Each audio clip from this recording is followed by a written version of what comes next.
제인스라는 교수님이 계셨는데요. 이분이 이런 경험을 하게 됐습니다. 도마뱀을 애완동물로 키우게 됐어요. 그런데 하루는 별별 음식을 다 줘도 먹질 않는 거예요. 중국 음식을 줘도 안 먹고 프랑스 음식을 줘도 안 먹고, 그래서 햄 샌드위치를 만들어 가지고 딱 밀어줬는데 역시나 먹질 않는 거예요.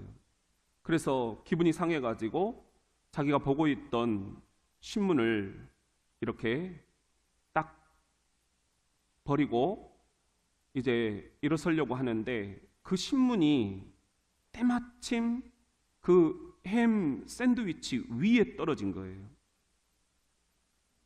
그런데 순간 놀랍게도 이 도마뱀이 그 신문지 위로 훌쩍 뛰어오르더니 막 신문지를 갈기갈기 찢더라는 겁니다. 그리고는 햄 샌드위치를 낼름 먹어버렸다는 그 이야기를 하고 있어요. 이게 이제 행복학 이야기에서 나오는 아주 유명한 일화예요.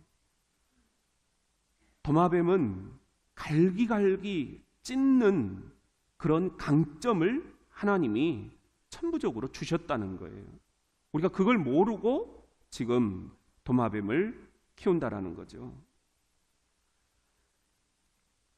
메시죠. 이 메시는 태어나서 7년 동안 희귀병을 앓았습니다. 그래서 키가 169cm에 딱 멈춰버린 거예요. 그런데 너무너무 축구를 좋아했어요. 사람들은 너는 키가 작기 때문에 축구는 그만두는 게 좋다. 그런데 메시는 정반대로 생각을 한 겁니다. 나는 키가 작으니까 요리조리 날렵하게 민첩하게 재빠르게 적진을 뚫고 갈 수 있을 거다. 그렇게 해서 사람들은 메시의 약점에 주목을 했지만 메시는 자신의 강점에 주목을 해서 세계적인 축구 선수가 되었다라는 그런 일화입니다. 손흥민, 이 아들이 이렇게 한국을 빛낼 줄이야. 이 손흥민의 가치를 따져보면은 1600억이 넘는다 하잖아요. 여러분, 그런데 이 손흥민이 어떻게 해서 이렇게 위대한 축구 선수가 될 수 있었을까? 아버지가 축구 선수이셨는데 부상 때문에 그만두셨대요. 그래서 춘천에 아이들 축구 코치를 했는데 이 손흥민에게 축구를 가르친 거예요. 그런데 기본기부터 제대로 해라. 그래서 손흥민의 강점은 기본기입니다. 다른 선수들은 골 넣는 것부터 배우는데 골 넣고 싶잖아요. 그런데 손흥민에게는 아버지가 절대로 골 넣는 것을 가르치질 않았어요. 하루에 수천 번씩 줄넘기를 하게 하고 또 오르락내리락 계단타기를 하게 하고 기본기가 중요하다. 공이 자유자재로 그냥 몸이 알아서 반응하도록 해야 된다. 실제로 손흥민이 그렇게 된 거예요. 그리고 워낙 기본기를 탄탄하게 했기 때문에 오른발뿐만 아니라 왼발까지 완벽하게 양발 선수가 된 것입니다. 그리고 손흥민은 다양한 멀티플레이어가 되었습니다. 워낙 많은 연습을 했기 때문에. 그리고 무서운 돌파력, 그리고 한번 목표를 딱 정하면 반드시 골을 넣는 골 결정력, 그리고 최전방 정의 공격수. 그의 강점은 이렇게 빠른 스피드하고 양발, 그리고 목표의식, 그리고 멀티플레이어, 그것도 최전방에 갖다 놓으면 누구도 당해낼 자가 없게 된 거예요. 이것은 그의 어린 시절 탄탄한 기본기가 강점이 된 것입니다. 우리가 잘 아는 김연아, 여러분, 김연아는 세계 최고의 기술을 구사하지 못했습니다. 중고등학교 때 허리를 삐끗하면서 트리플 악셀 최고 난이도가 높은 점수 8.2를 받을 수 있는 트리플 악셀 3바퀴를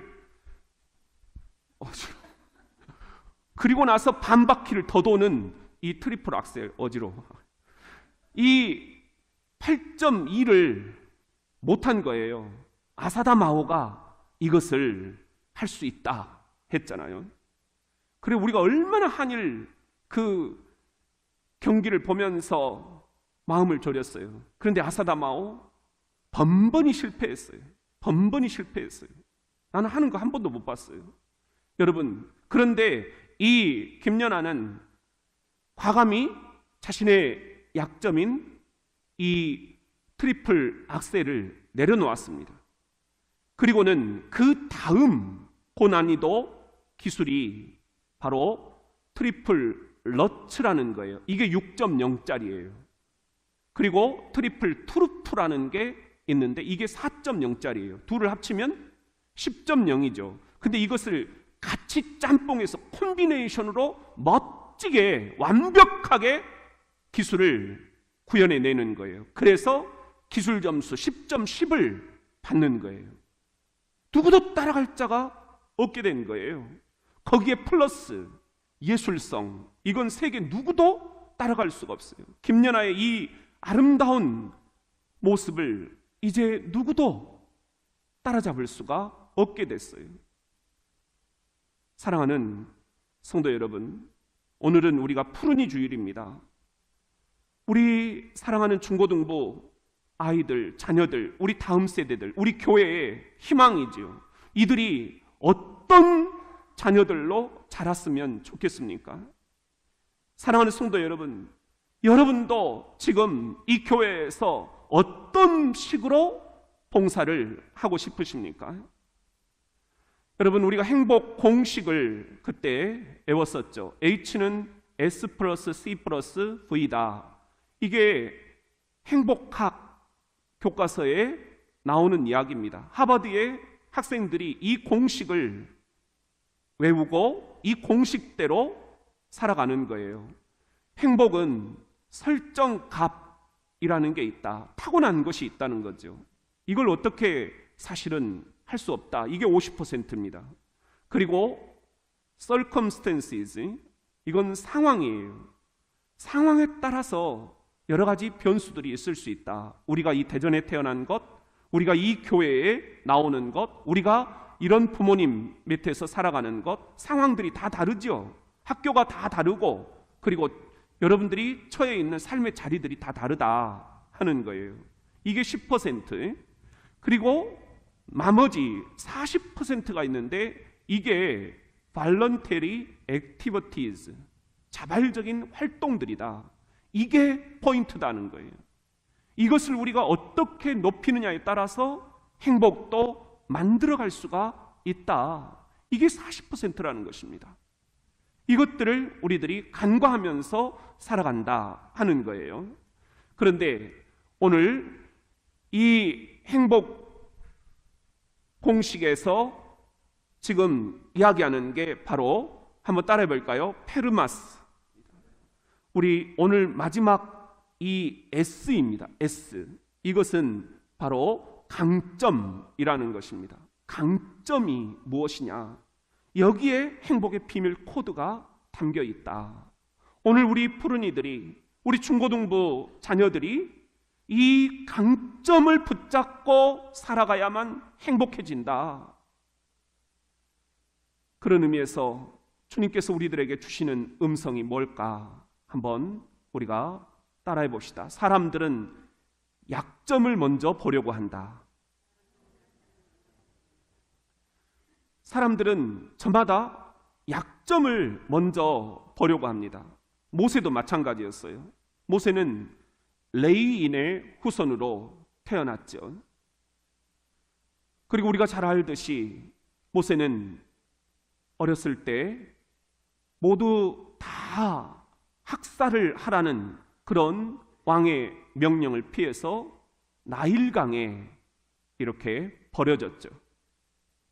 그런데 이 바로 왕의 공주가 이 모세를 건져낸 거예요. 그래서 모세라는 이름의 뜻이, 한번 따라 합시다, 건져내다, 그런 뜻이 있는 거예요. 이렇게 건짐을 받고 이 궁궐 안에서 최고의 학문을 배우면서 최고의 예법을 익히면서 왕자로 자라나는 거죠. 그런데 40세가 되었을 때 애굽의 군인을 칼로 쳐 죽입니다. 그것은 자신의 피가 섞여 있는 동족들을 괴롭히는 걸 못 본 거예요. 얼마나 자신은 동족을 위해서 정말 자신의 그 자리를 던지고 죽기를 각오하고 덤볐습니까? 그런데 동족들이 그걸 기뻐하지 않는 거예요. 그리고는 모세는 미디안 광야로 도망을 치게 됩니다. 이 미디안 광야에서 하나님의 부르심을 받아요. 나는 나다. 네 신발을 벗어라. 가시떨기 그 불타는 나무에서 하나님의 음성을 듣습니다. 가라, 모세, 가서 저 종살이하는 내 백성을 구해내라, 건져내라. 자신도 나일강에서 건져냄을 받았듯 애굽 노예 생활을 하는 동족들을 건져내라는 소명을 받게 됩니다. 그런데 그때 모세가 주춤거려요.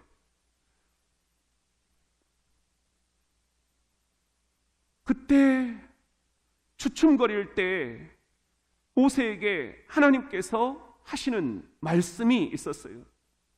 네 손에 있는 것이 무엇이냐? 네 손에 있는 것이 무엇이냐? 우리가 이것을 10절에 보면은 이렇게 기록이 되어 있습니다. 모세가 여호와께 아뢰되 오 주여, 나는 뭘 잘못한다고요? 말을 잘못합니다. 말주변이 없습니다. 주께서 주의 종에게 명령하신 후에도 역시 그러하니 지금도 달라진 게 없습니다. 나는 입이 뻣뻣하고 혀가 둔한 자니이다. 나같이 말 못하는 사람이 바로 왕 앞에 가서 어떻게 이스라엘 백성들을 다 내게 주시오 말할 수가 있겠느냐, 그런 거였어요. 자신의 약점을 주목한 거죠. 그런데 하나님은 모세에게 그의 약점이 아닌 강점을 주목하라고 말씀을 하신 겁니다. 시작. 여호와께서 그에게 이르시되 내 손에 있는 것이 무엇이냐? 그가 이르되 지팡이니이다. 내 손에 있는 것이 무엇이냐? 내 손에 있는 강점이 무엇이냐? 내가 너에게 준 천부적인 강점이 무엇이냐? 그걸 묻고 계신 거였어요. 모세는 지팡이가 손에 쥐어져 있었어요. 지팡이입니다. 그랬더니 하나님께서 말씀하신 것입니다. 너한테 없는 약점을 보지 말고 너한테 있는 강점으로 이스라엘 백성들을 건져내라. 이 약속의 말씀을 붙잡고 이제 17절 시작. 너는 이 지팡이를 손에 잡고 이것으로 이적을 행할지니라. 그렇게 모세는 자신의 강점인 지팡이를 들어서 홍해 바다를 가르고 이스라엘 백성들을 구해냅니다. 이것이 출애굽의 놀라운 역사예요. 여러분, 이게 뭐 같습니까? 제 성적표입니다. 너무 아름답잖아요? 가나다라 마바사 이렇게 시작되는 거 아닌가요? 저는 도무지 다른 과목들을 이렇게 제대로 할 수가 없었어요. 그런데 딱 하나, 영어만은 놓지를 않았어요. 그것은 제가 이제 사이클 선수였다고 그랬잖아요. 뭐 공부를 하지 않고 맨날 자전거만 타고 다녔으니까요. 그런데 담임 선생님이 영어 선생님이었어요. 너 사이클로 평생 먹고 살 수 있을 것 같냐? 그 여자 선생님이 아주 똑부러진 선생님이셨어요. 그래가지고 너 절대로 안 된다. 네가 사이클을 하는 건 좋은데 매일 단어장을 들고 도로 사이클을 타면서 단어를 외워가지고 와서 나한테 단어 시험을 봐라. 선생님이 아주 독종이었어요. 그런데 그 선생님 때문에 제가 오늘 살았어요. 영어만은 놓지를 않았던 거예요. 제 아이에는 클라리넷이라는 게 강점이었어요. 다른 과목 하나도 안 해요. 그런데 클라리넷만은 하루에 14시간씩 연습을 하는 걸 보면서 넌 뭐가 돼도 되겠다. 근데 결국은 그것으로 대학을 들어가더라고요. 그러고 보니까 우리들 모두가 다 이렇게 강점에 주목을 해야 되는데 그냥 남들과 비교하면서 나한테 없는 것, 내 손에 하나님이 쥐어주시 않은 것, 이것에 우리가 끙끙거리면서 살아가고 있더라는 것입니다. 여러분, 오늘 푸른 이 주일 우리 사랑하는 자녀들이 앞으로 어떻게 살아갔으면 좋겠습니까? 교사들이여, 여러분들은 지금 아이들에게 무엇을 주고 싶으십니까? 모세가 하나님으로부터 들었던 그 소명의 말씀, 가라 모세, 저는 말주변이 없는데요. 아니야, 내 손에 있는 것이 무엇이냐?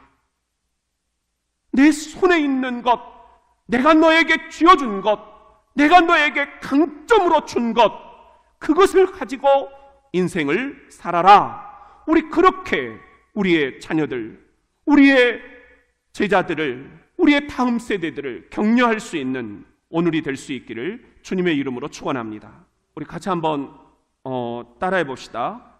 강점을 다 몇 개씩은 주셨다. 이것은 지금 이제 예수님이 12제자를 부르신 그 사건이에요.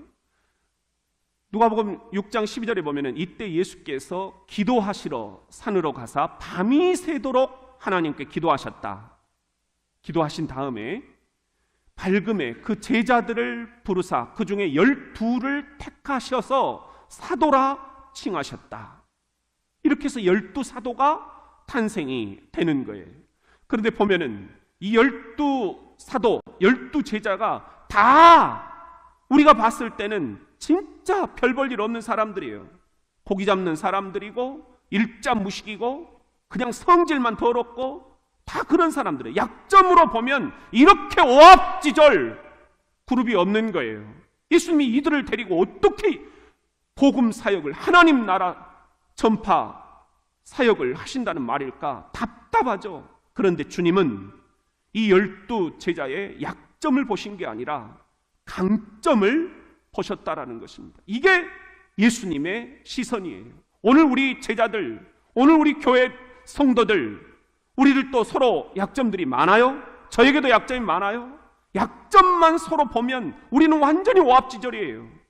그렇지만 우리에게 주신 강점을 보면 우리야말로 놀라운 일들을 해낼 수 있는 교회 공동체라는 것을 여러분들이 아셔야 된다는 것입니다. 베드로, 우리는 성질 사납다 그러잖아요.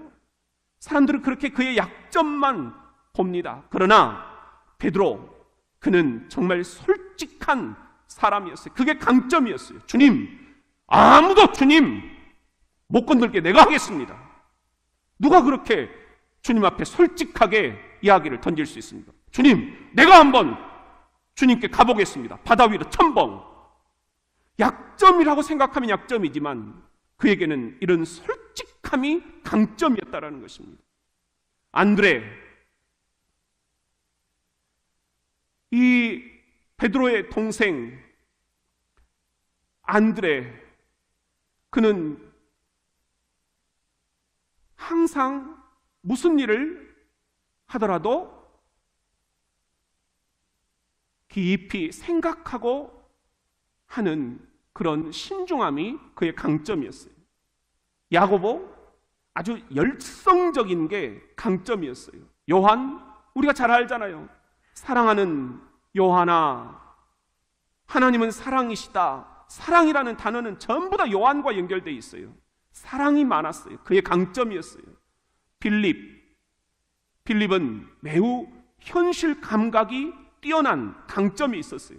모든 제자들이 다 이상적인 이야기만 하고 있으면 어떻게 되겠어요? 그거 아닙니다, 주님. 현실적인 이야기를 빌립이 했어요. 바돌로메, 매우 학구적이었어요. 그래서 깊은 지식을 공동체에 제공을 했었습니다. 그리고 또 보면 마태, 세리였잖아요. 그는 매우 철두철미했어요. 마태복음을 여러분들 한번 읽어보세요. 이렇게 정교하게 예수님의 그 흔적을 기록해 놓은 제자가 또 누가 있습니까? 오죽하면 마태복음을 신약의 맨 앞에다가 배치를 하겠습니까? 그의 강점을 주님은 보셨다라는 거예요. 네가 그렇게 복음서를 써라. 맨 앞권에다가 네 복음서를 배치를 해야 되겠다. 주님의 시나리오가 있었던 거예요. 그리고 도마, 우리는 의심 많았다. 그렇게 약점을 얘기를 하잖아요. 그런데 도마야말로 주님이 그 찔리신 옆구리의 상처를 내가 만져봐야만 되겠습니다. 매우 이성적이었다는 겁니다. 강점이었어요. 그리고 알페오의 아들 야고보, 그는 교회사에 나와 있어요. 교회 역사에서 가장 분쟁을 잘 중재한 사람으로 기록이 되어 있어요. 그를 따라갈 사람이 없어요. 그가 가는 곳마다 싸움이 다 잠잠해져 버려요. 갈등이 사라져 버려요. 강점이 있었던 거예요. 셀롯이라는 시몬, 여기서 셀롯이라는 것은 젤롯 땅이라는 거예요. 뭐죠? 애국심이 투철한 사람이었다는 겁니다. 나라를 사랑하는 마음이 그의 강점이었어요. 그리고 야고보의 아들 유다, 그는 매우 논리적인 사람이었습니다. 논리가 분명했어요. 그리고 예수를 파는 자가 될 가룟 유다, 그는 매우 머리가 명석하고 꾀가 많은 사람이었어요. 문제는 자기 꾀에 자기가 빠져버린 것이죠. 하나님이 다 제자들에게, 12제자에게 12제자 나름의 강점들을 주셨다는 것입니다. 그 강점을 우리가 어떻게 잘 선용하느냐 하는 문제예요. 가룟 유다처럼 그 강점을 잘못 사용하면 악이 되고 마귀가 좋아하고, 다른 제자들처럼 하나님이 주신 그 강점을 하나님 나라의 사역을 위해서 선용하면 하나님의 놀라운 역사를 이루게 될 것입니다. 우리 여기 보면 12제자가 있잖아요. 레오나르도 다빈치의 최후의 만찬 그림이에요. 그런데 여러분, 저는 이 그림을 보면서 우리 교회 8명의 장로님들을 생각을 해요. 장로님들이 다 다양한 강점들을 가지고 있어요. 그 강점을 주께서 쓰시는 거예요. 우리 안수집사의, 권사의, 장로의, 젊은 부부의, 청년의, 우리 남신도의, 여신도의 자치기관들, 부서들, 사역팀들, 재직회의 모든 구성원들, 하나같이 약점을 보지 말고 하나님이 여러분들에게 주신 강점들을 보자라는 것입니다. 그래야 교회가 살고, 그래야 이 조국이 살고, 그래야 여러분들의 가정이 살아난다 하는 것입니다. 여러분, 이 하버드 대학의 행복학 교수인 탈벤 샤르라는 이 유태인 교수님이 24가지 강점 검사를 학생들에게 했어요. 여러분들은 어떻게 생각을 하십니까? 이 대표 강점 5가지를 여러분들이 한번 잘 생각하면서 하나님이 이 24가지 가운데 몇 개씩은 다 주셨다 하는 거예요. 약점은 하나도 없어요. 여기에 이 강점들을 붙잡고 우리 자녀들을 격려하고 우리 제자들을 격려하고 우리 교회 공동체도 이 강점들을 가지고 서로 격려하면서 우리 강점으로 함께 살아갈 수 있기를 예수님의 이름으로 축원합니다. 우리 같이 한번 따라합시다. 강점으로 인생을 꽃피우자. 여러분들, 이것은 사도 바울에 관한 기록입니다. 빌립보서 3장 5절에 보면은 시작. 나는 8일 만에 할례를 받고 이스라엘 족속이요 베냐민 지파요 히브리인 중에 히브리인이요 율법으로는 바리새인이었다. 뭐예요? 나는 정통 유대인이다라는 겁니다. 나 무시하지 말라는 거예요.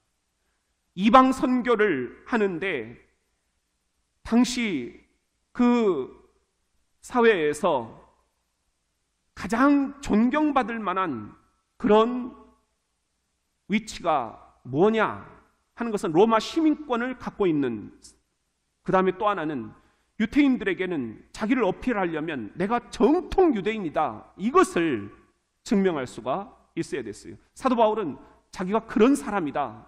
그리고 또 로마서 11장 1절 시작. 그러므로 내가 말하노니 하나님이 자기 백성을 버리셨느냐? 그럴 수 없느니라. 나도 이스라엘인이요 아브라함의 씨에 난 자요 베냐민 지파다. 나도 여러분들과 똑같은 동족들이다. 나를 인정해달라 하는 것입니다.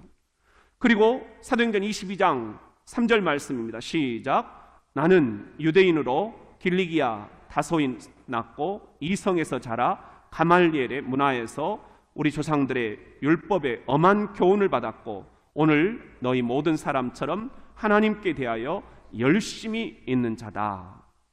가말리엘 문화라는 것은 오늘날 최고의 학부에서 공부를 했다 하는 것입니다. 나는 그렇게 최고의 스승 밑에서 공부한 사람이다. 누구도 내 앞에서 지식을 자랑할 수는 없을 것이다. 나도 너희들처럼 알만한 사람이다. 다 성경 박사다. 나도 열심으로도 둘째가라면 서로 알 사람이다. 하나님은 이런 사도 바울의 강점을 사용하셨다라는 것입니다. 공부하는 것, 우리 중고등부 아이들이 뭐 때문에 공부하는지 모르겠다. 하나님이 다 이렇게 나중에 강점으로 쓰시려고 지금 공부를 시키시는 겁니다. 아까 24가지 강점 가운데 5가지 대표 강점을 여기에 우리가 하나씩 이제 키워가는 거예요. 영성, 그리고 예견력, 저 같으면 학구열, 그리고 신중성, 그리고 감상력, 이런 것들이 저의 대표 강점이 되어서 아름다운 꽃을 피도록 그렇게 하나님이 지금 역사를 하고 계시는 것입니다. 저의 강점나무에서는 5가지가 나왔는데 가장 높은 점수가 나왔던 게 12점으로 시민정신이 나왔습니다. 그리고 나머지는 다 11점으로 동일하게 사랑과 친절성과 감상력과 감사가 나왔습니다. 네, 그래요. 박수 한번 보냅시다. 이런 병사들의 모습을 보면서 군대도 역시 강점 이야기를 하니까 아이들이 희망을 발견하는구나. 그렇다면 우리 푸른이 여러분, 중고등부 자녀들, 우리 부모님 여러분, 우리 아이들에게도 강점이 무엇인지, 하나님이 주신 강점이 무엇인지 이것을 우리들이 알려줘야 되지 않겠습니까? 이 강점으로 승부를 걸 수 있도록, 인생의 꽃을 만개할 수 있도록 그렇게 해줘야 되지 않겠습니까? 여기 자신의 손과 발이 없음에도 불구하고 그렇게 내 손에 있는 것이 무엇이냐, 모세에게 말씀하셨듯 한 인생에게 하나님께서 다가가셔서 말씀을 하셨습니다. 그리고 그는 이제 전 세계의 푸른이들을 찾아다니면서 여러분에게 하나님이 주신 강점이 무엇입니까? 여러분 손에 있는 것이 무엇입니까? 이야기하는 이가 있습니다. 닉 부이치처럼 우리나라에도 손발이 없습니다. 그런데 하나님께서 강점을 주셨습니다. 시적인 상상력입니다. 그 시는 이내 찬양이 됩니다. 그리고 그 찬양은 우리 온 한국교회 성도들의 심금을 올립니다. 나 가진 재물 없으나, 나 남이 가진 지식 없으나, 나 남에게 있는 건강 있지 않으나, 나 남이 없는 것 있으니, 나에게 없는 것을 보지 않고 하나님이 내게 주신 것, 내 손에 있는 것을 보겠다. 우리 그렇게 자녀들에게 신앙을 물려줘야 되지 않겠습니까? 우리 그렇게 이 교회 공동체를 강점으로 하나님이 내게 주신 것들을 서로 격려하면서 세워주는 그런 교회로 만들어가야 되지 않겠습니까? 기도하겠습니다.